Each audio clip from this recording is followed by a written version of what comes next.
So hello guys, I am Manish and welcome to our YouTube channel Coding Wizards.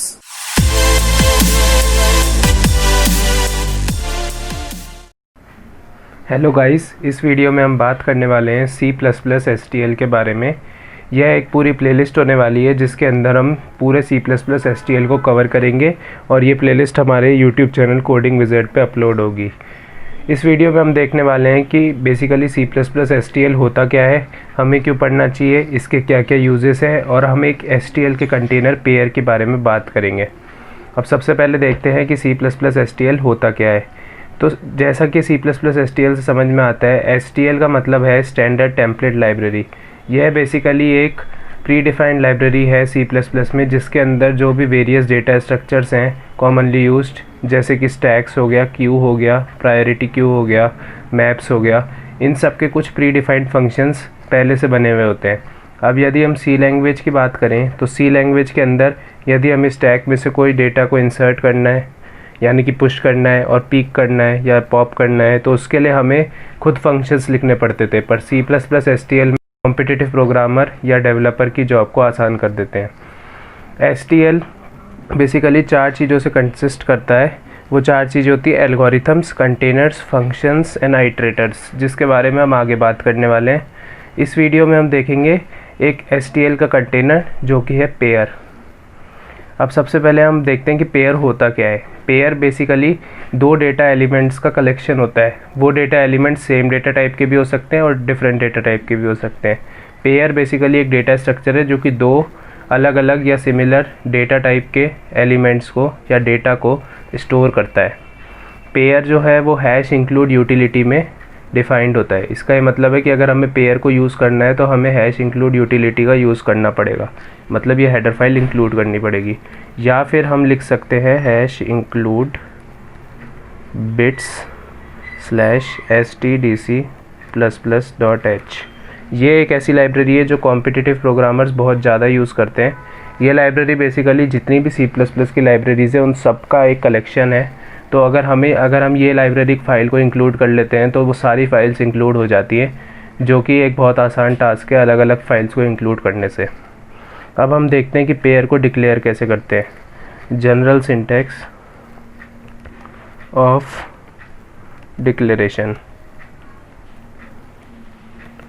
Pair basically ऐसे declare करते हैं, हम सबसे पहले लिखते हैं पेयर कीवर्ड, उसके बाद हम लिखते हैं डेटा टाइप 1 जो कि फर्स्ट एलिमेंट का डेटा टाइप होगा, फिर हम लिखते हैं डेटा टाइप 2 जो कि सेकंड एलिमेंट का डेटा टाइप होगा, और फिर हम लिखते हैं P1 जो कि है पेयर का नाम। ये कुछ भी हो सकता है, ये यूज़र पे डिपेंड करता है वो क्या बनाना चाहता है। ये हो गया पेयर को डिक्लेयर करने का जनरल सिंटैक्स। अब हम देखेंगे कि पेयर को इनिशियलाइज़ कैसे करते हैं। पेयर को इनिशियलाइज़ करने के काफ़ी सारे मेथड्स होते हैं, जिसमें पहला मेथड है ये, जिसमें हम लिखते हैं पेयर एंड लेट्स सपोज इसके दोनों एलिमेंट्स इंटीजर टाइप के हैं, तो हमने डिफ़ाइन कर दिया इंट कॉमा इंट, और फिर हमने पेयर का नाम लिखा which is P1 and then हमने दोनों वैल्यूज़ पैरेंथेसिस में लिख दी। This is the method 1 to initialise a pair. Second example भी कुछ इस तरह का ही है, बस इसमें हमने इंट और फ्लोट वैल्यूज़ को लिए, जो कि हमने बताया था डिफरेंट डेटा टाइप्स की भी ले सकते हैं। सेकेंड मेथड पेयर को इनिशियलाइज़ करने का भी लगभग सिमिलर ही है। उसके अंदर हमें पैरेंथेसिस में ना लिख के सामने कर्ली ब्रेसेस में दोनों वैल्यूज़ को लिखनी पड़ती है। जैसे कि इस एग्जांपल में पहला डेटा टाइप है स्ट्रिंग और दूसरा डेटा टाइप है इंट, तो हमने लिख दिया स्ट्रिंग, जैसे कि कोडिंग विज़ार्ड्स एक स्ट्रिंग है और इंटीजर है एक 6। This is method 2 to initialise a pair. कोई भी कोडर या डेवलपर कोई सा भी मेथड यूज़ कर सकता है according to its requirement. Next हम देखेंगे कि पेयर के एलिमेंट्स को एक्सेस कैसे करते हैं। तो पेयर के यदि हमें फर्स्ट डेटा टाइप के एलिमेंट को एक्सेस करना है तो हम लिखते हैं पेयर डॉट फर्स्ट, और अगर सेकंड को वो करना है तो हम लिखते हैं पेयर डॉट सेकंड। तो यदि हम फर्स्ट एग्जांपल की बात करें, जो कि ये वाला एग्जांपल है जिसे मैंने सेलेक्ट किया है, इसमें अगर हम P1 डॉट फर्स्ट को सी आउट करवाएंगे तो क्या आना चाहिए, सी आउट P1 डॉट फर्स्ट, तो ये हमें गिव करेगा 3। एंड सिमिलरली अगर हम लिखते हैं सी आउट P1 डॉट सेकेंड, तो ये हमें आउटपुट में देगा 4 वैल्यू। तो इस तरह से हम फर्स्ट और सेकंड कीवर्ड का यूज़ करके दोनों वैल्यूज़ को एक्सेस कर सकते हैं, और सिर्फ यही 2 कीवर्ड यूज़ होंगे क्योंकि पेयर जैसा कि मैंने बताया 2 डेटा का एक सेट होता है।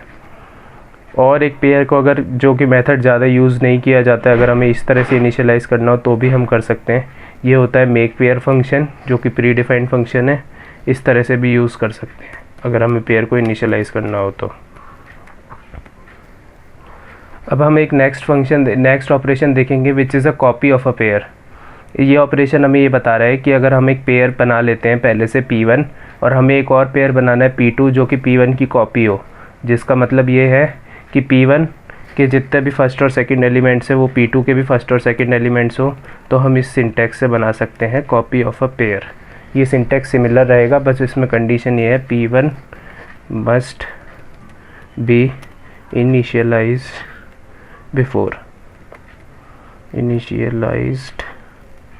बिफोर। अब हम एक नेक्स्ट कॉन्सेप्ट देखेंगे जो कि बहुत ही यूज़फुल कॉन्सेप्ट है, वो है एरे ऑफ पेयर्स। जैसे कि हम एरे जानते हैं एक डेटा टाइप का, एक सिमिलर टाइप के डेटा का कलेक्शन होता है। जैसे कि हम लिखते हैं इंट ARR ब्रैकेट और उसके अंदर हम ऐसे लिख देते हैं, तो ये कि एरे बन जाता है जो कि इंटीजर टाइप का होता है, और हम आगे इसके कर्ली ब्रेसेस में वैल्यूज़ लिख सकते हैं 1 2 3 एक्सेट्रा। ये सिंटैक्स भी वही है, इसमें बस हमने इंट की जगह लिखा है पेयर इंट, मतलब कि एक एरे है जो कि पेयर्स को कंटेन करेगा। यहाँ पे एक एरे था जो इंटीजर का एरे था, यहाँ पे ये एरे है जो पेयर को कंटेन करेगा। अब यदि हमें इसके एलिमेंट्स को एक्सेस करना हो तो हम ऐसे देख सकते हैं कि जो 1,2 है वो 0th इंडेक्स हुआ, जो 3,4 है वो फर्स्ट इंडेक्स हुआ, और जो 5,6 है वो थर्ड इंडेक्स हुआ। और अब हमें इसके अंदर के भी वैल्यूज़ को एक्सेस करना हो, जैसे इंडिविजुअल 3 4 या 5 या 6 को, तो हम फर्स्ट सेकंड नोटेशन से कर सकते हैं। फॉर एग्जांपल यदि हमें ये लिखते हैं P1 ऑफ 1 डॉट सेकेंड, यानी कि P1 का फर्स्ट इंडेक्स यानी कि 3,4 और इसकी सेकंड वैल्यू विच इज़ 4, तो ये हमें आउटपुट में दे देगा 4।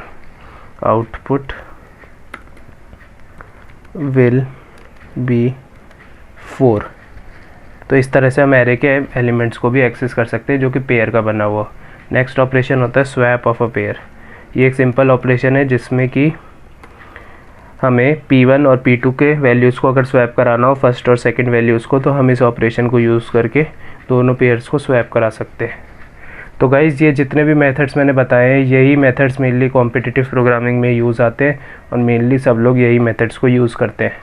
पेयर में और भी काफ़ी सारे मेथड्स होते हैं पर वो जनरली यूज़ नहीं आते, पर अगर आपको पढ़ने हो तो आप इंटरनेट पे जाके पढ़ भी सकते हैं। और पेयर्स में फ़िलहाल हम इतना ही पढ़ेंगे, और बाकी जो भी एलिमेंट्स हैं STL के, उनकी वीडियोस इस चैनल पे रेगुलरली अपलोड होती रहेगी। तब तक के लिए goodbye, have take care.